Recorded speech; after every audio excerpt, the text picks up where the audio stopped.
Hello everyone. In this video, you will learn how can you download LDPlayer in your desktop. So for downloading it, search here LDPlayer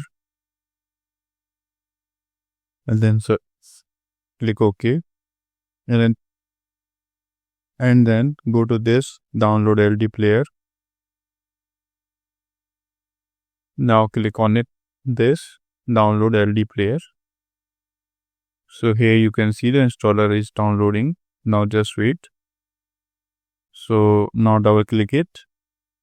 So just wait. It will take a few seconds to run. So if any pop-up shows, click on yes. Okay. So the LDPlayer installer has been launched. Now click on install and just wait.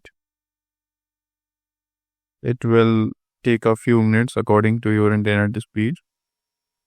So while using this LDPlayer, you can install Android applications on your desktop.